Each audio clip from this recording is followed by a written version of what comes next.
नमस्कार प्यारे बच्चों, आपका अपने चैनल लर्न बाय फन में स्वागत है।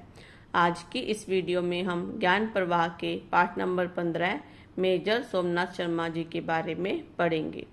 उनके आखिरी संदेश को मैं आपके सामने प्रस्तुत करना चाहूँगी।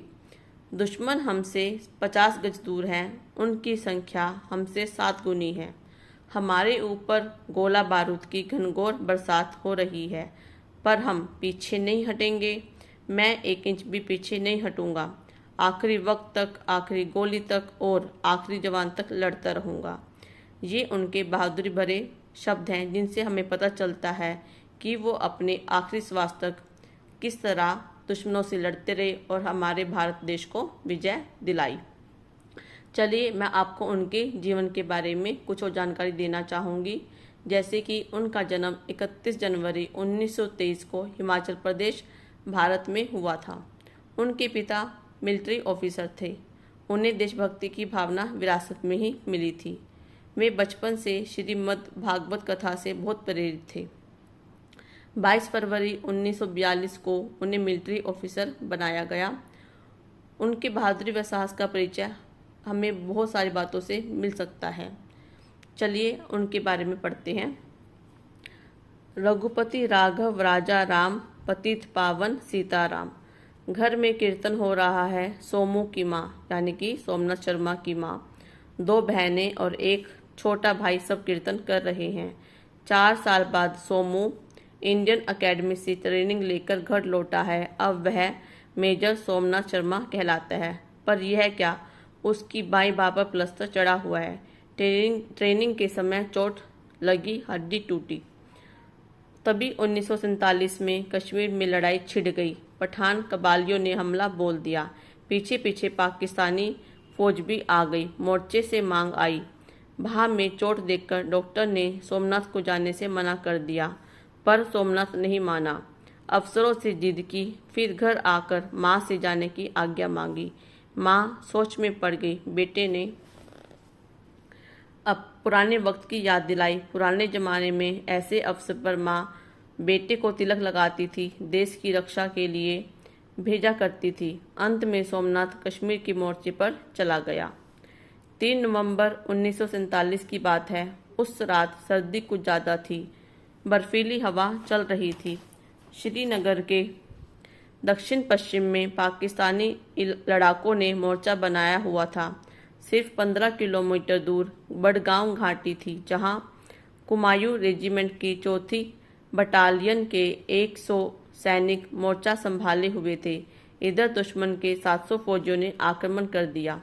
बच्चों, जैसे कि हमें पता चलता है कि 3 नवंबर 1947 को जब पाकिस्तानी घुसपैठियों ने और पठानी कबालियों ने हमारे देश के ऊपर आक्रमण किया, उस रात बहुत ज़्यादा सर्दी थी। बर्फीली हवाएं चल रही थी। 15 किलोमीटर दूर बड़गांव घाटी थी। हमारी दुश्मन सेना के 700 फौजियों ने आक्रमण कर दिया था, जबकि सोमनाथ शर्मा जी के पास सिर्फ 100 सैनिक थे जो मोर्चा को संभाले हुए थे। मोर्चा बहुत काम का था। वहाँ दुश्मन से आगे बढ़ने की पूरी कोशिश कर रहा था, पर मेजर सोमनाथ अपने सैनिकों को उत्साह दिलाते जा रहे थे। जब कोई सिपाही वीर गति को प्राप्त हो जाता था तो मेजर खुद उसकी मशीन गन में गोला भरकर दूसरे साथी को देते थे। एक मुश्किल यह भी थी कि दुश्मन ने गांव के अंदर पनाह ले ली थी। पनाह मतलब आश्रित, यानी कि गांव के अंदर वो आ गए थे। बसेरा उन्होंने गांव के अंदर कर लिया था। मेजर शर्मा ने हुक्म दे रखा था, हुक्म मतलब आदेश दे रखा था कि गांव पर गोली न चलाई जाए, उससे तो बेचारे गांव वाले ही मरेंगे। उन्होंने अपनी सेना को यह आदेश दिया था कि गांव में कोई भी गोली नहीं चलाएगा, उससे कोई भी गांव वालों को आहत नहीं होना चाहिए। दुश्मन गिनती में 7 गुना थे। जैसे कि मैंने आपको बताया कि सोमनाथ शर्मा जी के पास 100 सैनिक थे, और जबकि जो हमारे घुसपैठे थे, जो पाकिस्तानी घुसपैठे थे, उनके पास 700 फौजियों की सेना थी। वह धीरे धीरे आगे बढ़ने की कोशिश कर रहा था, पर सोमनाथ अपने कौशल से रास्ते में डटे हुए थे। आधी रात बीत गई। दुश्मन ने गोली चलाना बंद न किया। मेजर ने बेस कैंप को फोन से कई बार खबर दी, कहा और सैनिक भेजो, गोला बारूद भी खत्म होने वाला है। पर कुमुक पहुंचने में देरी हुई। कुमुक होता है किसी सेना के लिए किसी सेना की सहायता के लिए भेजी गई सेना।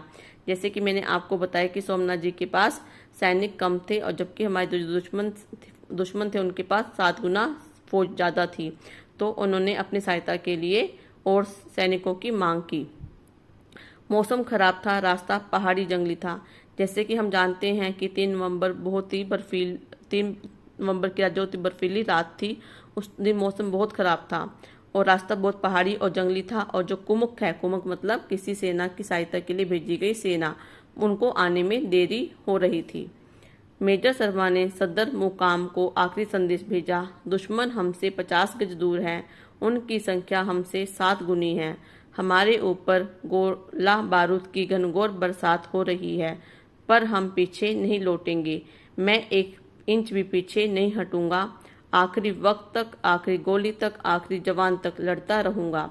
बहादुरी भरे ये शब्द सदर मुकाम में पहुंचे तो कुमुक भेजने में और भी जल्दी की गई। जब उन्होंने इस तरह के शब्द बोले तो सबको ये जानकारी मिल गई थी कि सैनिक कम रह गए हैं और उनके पास गोला बारूद भी कम है।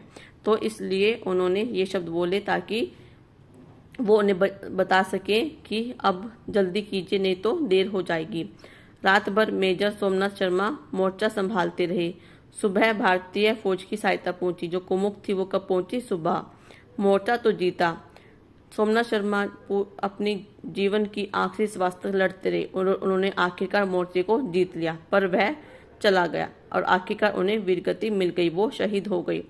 ऐसे बहादुर को देश ने सबसे पहले सबसे बड़ा सैनिक सम्मान परमवीर चक्र दिया। सोमनाथ शर्मा जी पहले ऐसे सैनिक थे जिन्हें परमवीर चक्र से सम्मानित किया गया। बच्चों, ये थी हमारी आज की कहानी जिसे हमें सोमनाथ शर्मा जी के बारे में बताया हुआ है। अंत में मैं यही कहूँगी कि जो सोमनाथ शर्मा जी जैसे अनेक वीर हैं जो हर समय हमारे देश की रक्षा करने के लिए हमेशा तैयार रहते हैं और अपने प्राणों का बलिदान दे देते हैं। हमारा कर्तव्य है कि हम इन वीरों को, इन शहीदों के बलिदान को याद रखें और उनका हमेशा सम्मान करें। हम उनके ऋण को कभी नहीं उतार सकते और हमें उनके इस उपकार को हमेशा याद रखना चाहिए। धन्यवाद।